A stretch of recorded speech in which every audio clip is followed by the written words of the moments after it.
Hello guys, welcome to my channel walk with market में आपका स्वागत है। सबसे पहले मेरे व्यूअर्स को गणेश चतुर्थी की शुभकामनाएं। और आज अगर आप देखेंगे तो फ्राइडे है, गणेश चतुर्थी की वजह से आज हमारा मार्केट क्लोज है। लेकिन हम ये छुट्टी के अंदर ज़्यादा से ज़्यादा अगर जानकारी एकत्रित कर सके तो हमारे लिए आने वाले वीक के अंदर और आने वाले मार्केट के अंदर बहुत ज़्यादा सहूलियत रहती है हमको कुछ निर्णय लेने में। तो अभी मैं आपको ये बताना चाहूँगा, first of all welcome to my channel walk with market में आपका स्वागत है। Myself Narendra Sharma. अभी आपको मेरा स्मॉल डैशबोर्ड जो दिख रहा होगा उसमें मैं आपको कुछ बताना चाहूँगा। One side I have mention Indian portion and another side is USA. तो यूएसए के अंदर जो डाटा आज आए हैं, मतलब कल डाटा डिक्लेयर हुए हैं, आज हमारे न्यूज़ के अंदर है वो। एक्चुअली कल भी हमने जान सकते हैं हम, क्योंकि यूएसए के अंदर अगर हम लाइव न्यूज़ देखते हैं तो हमको ये डाटा मिल सकता है। उसी की वजह से डाउन जोन्स और नास्डेक और एस&पी डाउन गए हैं। लगभग 200 से 250 पॉइंट माइनस है और लगभग 100 पॉइंट मतलब 70-80 पॉइंट आपके नास्डेक भी डाउन है। अब मैं आपको बताना चाहूँगा, जो मैंने डैशबोर्ड में मेंशन किया है वो बहुत ज़रूरी है हमको जानना। सबसे पहले यूएसए का लिखा है jobless hit 18 month low, that is वो बहुत ही लो पे गया है। जो एक्सपेक्टेशन थी यूएसए के अंदर बिजनेसमैन की और फेड की और गवर्नमेंट की, उसके तहत बहुत ही नेगेटिव मतलब डाटा आए हैं। अब मैं उसको और डिटेल में बताना चाहूँगा। तो उसमें ऐसा लिखा हुआ है कि अब जो एक्सपर्ट वहाँ के जो बोल रहे हैं वो बोल रहे हैं only cyclical sector positive other sell off in USA. जो कल का मार्केट है वो ये पिक्चर बयान कर रहा है कि उसके अंदर सिर्फ साइक्लिकल स्टॉक, दैट इज जो कंज्यूमर आइटम होती है, डेली यूटिलिटीज की आइटम होती है, उसमें ही पॉजिटिवनेस है, बाकी सब में सेल ऑफ है। दूसरा यहाँ पे Fed rethink on our taper matter due to about news. अब ये मैटर पे थोड़ा मैं डिस्कस करना चाहूँगा आपको कि फेड ने जैसा डिक्लेयर किया था कि वो एज सूनर देन लेटर ऐसा करके, ये फेड की कमेंट्री आती ही रहती है और आती ही रहेगी जब तक वो डिसीजन नहीं लेंगे। यही उनकी स्ट्रेटेजी है।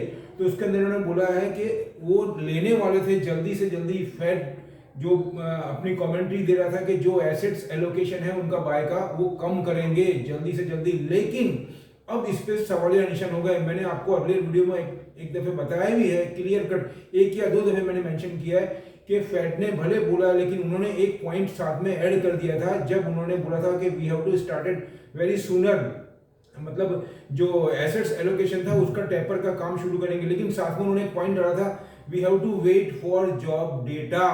और वही तब मैंने बोला था कि ये पॉइंट उन्होंने रख के अपना सेफ साइड रख लिया। मतलब क्या हुआ कि जॉब को मालूम था कि इकोनॉमी हमारी पॉजिटिव नहीं रहेगी और हमको कुछ क्वेश्चन चाहिए रिप्लाई देने के लिए, और वही उनका मैटर उनको काम आया आज की तारीख में। तो अभी जो ये डाटा आए 18 मंथ के लो, उसकी वजह से फेड विल अगेन रीथिंक, मतलब उन्होंने अभी इंटरेस्ट रेट की तो मैं बात ही नहीं कर रहा हूं, जो एसेट्स एलोकेशन टेपर की बात थी या जो कम करने की बात थी, या उसको एसेट्स जो बाय कर रहे थे 120 billion US dollar per month, उसकी ऐसी बात थी कि 70 से 75 मतलब 30 से 35 बिलियन डॉलर का वो एसेट्स जो बाय कर रहे थे वो कमी कर सकते हैं। लेकिन ये डाटा की वजह से वापस से सवालिया निशान हो गए।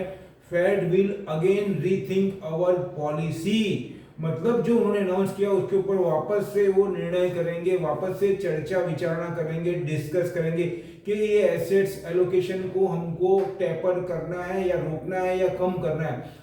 अब मैं जितना समझ रहा हूँ उसके हिसाब से बोलना चाहूंगा कि वो इसके अंदर अभी इसको लिंगर ऑन करेंगे, मतलब उसके अंदर वो अपने जो डिसीजन है उसको फॉरवर्ड करेंगे आगे। मतलब they are not able to taper start right now. अभी उनके पास में इतना क्वेश्चन नहीं है कि वो टेपर को मतलब कम कर सके या उसके मतलब टेपर कर सके उनके एसेट्स एलोकेशन को। मतलब उनको इकोनॉमी को संभालना है। तो अभी भी उनका जो सपोर्ट है इकोनॉमी को, जो कि एसेट्स बाय के थ्रू वो मनी पूल कर रहे हैं या मनी अंदर लैंडिंग कर रहे हैं मार्केट में, वो कंटिन्यू रखना पड़ेगा, क्योंकि उनकी इकोनॉमी अभी पॉजिटिव नहीं है। ये सिम्टम्स यही दिख रहे हैं। उसकी तहत ये होगा कि अभी इकोनॉमी को उनको अगर हेल्दी बनाना है तो उनको अभी ये जो उनकी पॉलिसी है उसको चालू रखना पड़ेगा। और रही बात सेकंड जो इन्फ्लेशन की है, वो एक सेकेंडरी मैटर है फेड के लिए, ये बार बार मैं आपको बोल रहा हूँ। और इसी तरह Fed time to time commentary देगा और उसी की वजह से मार्केट में यूएसए का हो या विश्व का मार्केट हो, market are always moving forward news, उसकी बदौलत मार्केट पूरे विश्व में उसका इंपैक्ट आता है और उसका खामियाजा पूरे विश्व को भुगतना पड़ता है। क्यों? क्योंकि they are a super power right now, अभी वो सुपर पावर के दर्जे पे है यूएसए। तो फेडरल गवर्नर जो है मिस्टर जेरोमी पॉवेल और मिसिस जो वहाँ की फाइनेंस सेक्रेटरी है मिस एलन, वो दोनों का मत यही है कि वो इकोनॉमी को ज़्यादा तवज्जो देंगे कंपेयर टू इन्फ्लेशन को। तो वो सब बात को ध्यान में रखते हुए मैं आपको ये बोलूँगा, ये मैटर हमारे लिए अभी थोड़े टाइम के लिए लिंगर ऑन हो रहा है, उसको हमको दरकिनार कर रहा है। उसमें जहाँ तक मैं मान के चल रहा हूँ कि उसमें वो टेपर अभी still they are not start, अभी वो जल्दी से, मतलब मैं ऐसा मान के चल रहा हूँ अप टू दिसंबर तो वो नहीं करेंगे। अब हमको दूसरी बातों पे फोकस करना है कि इसके तहत हमको क्या सिग्नल मिल रहा है, उसका हमारे इंडियन मार्केट पे क्या होगा, क्योंकि हमारा मोटो, हमारा गोल तो इंडियन मार्केट ही है और हम ज़्यादा से ज़्यादा पैसा कमा सके, वही हमारा गोल है। तो उसके ऊपर मैं अब इंडिया के ऊपर आना चाहूँगा। इंडिया में मैं आपको बताना चाहूँगा मैंने क्या लिखा है, Indian market 1 step forward 3 step back path के ऊपर ही चलेगा अभी। अब उसका सिग्नल हमको पिछले 1-2 सेशन से मिल ही रहा है। Market are not able to sustain growth, जबकि उसने 59,000 के करीब भी बताने की कोशिश की थी, लेकिन वो 58 के ऊपर अभी सस्टेन हो रहा है। लेकिन मैं ऐसा मान के चलता हूँ कि 58 को भी मेंटेन करना मुश्किल होगा उनको आने वाले टाइम के अंदर। मतलब ये 57, 58, 59 के बीच में ही रहेगा जब तक कोई पॉजिटिव न्यूज़ गवर्नमेंट साइड से नहीं आती है तब तक। तो मेरा कहने का मतलब उसमें अब क्या मैंने नीचे लिखा है, उसमें मैंने नीचे लिखा हुआ है कि ये पीरियड में क्या हो सकता है। ये पीरियड में यही हो सकता है कि सेलेक्टेड सेक्टर और selected share will move other upside, otherwise market are ups and down. और लास्ट में जाकर के मार्केट अगर आप देखेंगे तो 100-150 पॉइंट ऊपर खोलेंगे, उसके बाद में 300-350 पॉइंट माइनस में करके और वापस से मार्केट को 50-60 पॉइंट प्लस में या माइनस में ला करके क्लोज करेंगे। ये स्ट्रेटेजी एफआईआई मान के चलेगी। दूसरा मैं आपको कुछ ऐड करना चाहूँगा, जो कि क्रिस वुड का मैंने कल इंटरव्यू सुना है, उसमें उन्होंने क्लियर कट बोला है 1991, ध्यान से सुनना, मैं आपको बता रहा हूँ, 1991 के बाद में फर्स्ट टाइम ऐसा हुआ है कि जो एफआईआई है उसका फोकस जापान की तरफ ज्यादा हुआ है। जो मैंने मेरे अर्लियर 4 से 5 वीडियो में कंटिन्यू में आपको दोहराता आ रहा हूं। तो ये बात का तहत ये निकल रहा है, निचोड़ ये निकल रहा है कि फिलहाल अभी एफआईआई को इंडिया के कंपेयर में जापान में ज्यादा रिटर्न दिख रहा है। और ये जब क्रिस वुड जैसे जो कि एशियन के और स्मॉल कैप के मास्टर है और जो एक जिसको बोलते हैं मैनेजमेंट गुरु के अंदर आते हैं, उनका भी मैंने सुना है और भी बहुत से एक्सपर्ट्स हैं, उनका वो व्यू यही है। अभी फिलहाल फर्स्ट टाइम उनका रुझान जापान में ज्यादा है, जबकि जापान में अभी सिचुएशन आर डीरेल, मतलब वहाँ के जो सुगा है उन्होंने ऑलरेडी अपना इस्तीफा रख दिया है। अभी नए प्रधानमंत्री प्राइम मिनिस्टर का सिलेक्शन नहीं हुआ है, उसका प्रोसेस चालू है।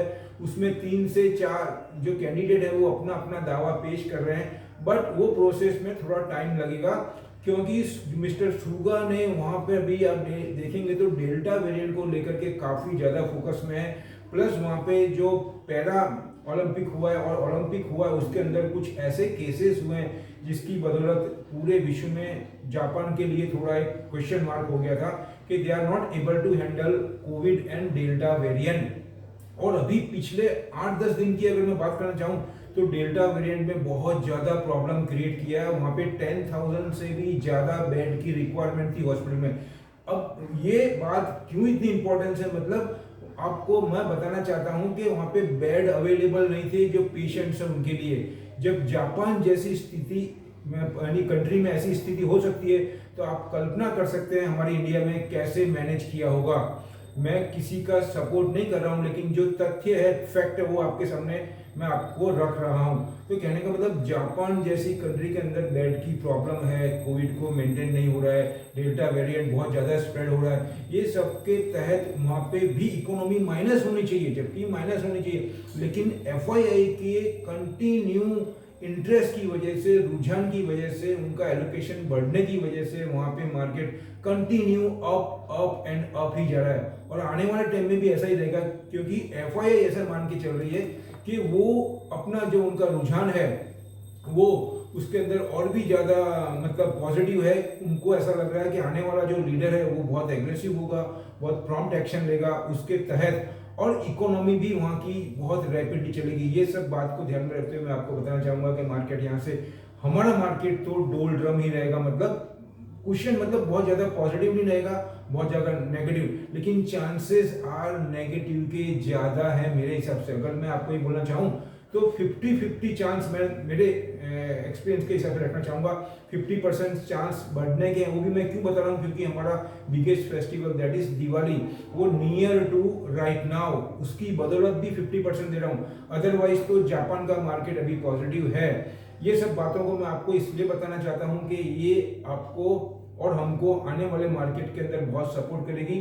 दूसरा मैं बताना चाहता हूँ आपको कि ये सब मेरी अपनी स्टडी है, अपने एनालाइज है।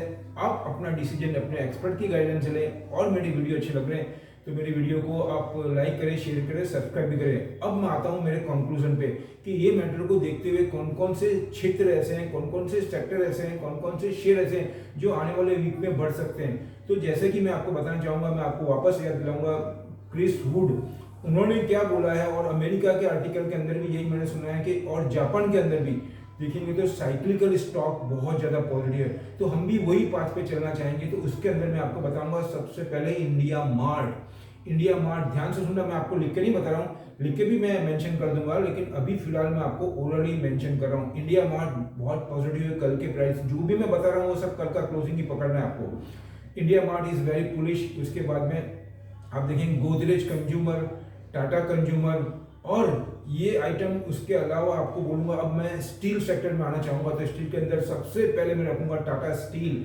उसके बाद में हिंदाल्को, ये दो कंपनी को आपको बाय करना है। और दूसरा पूरा Adani group. Again and again मैं आपको बोलता हूँ, पूरा अदानी ग्रुप बहुत पॉजिटिव है, लेकिन थोड़ा हॉरिजॉन्टल लंबा रखना है, दैट इज 2 से 3 महीने का। उसके अंदर अदानी पोर्ट आ गया, अदानी एंटरप्राइज आ गया, अदानी ट्रांसमिशन आ गया, अदानी ग्रीन आ गया, और उसके अलावा बोलना चाहूँगा अदानी पावर भी आ गया।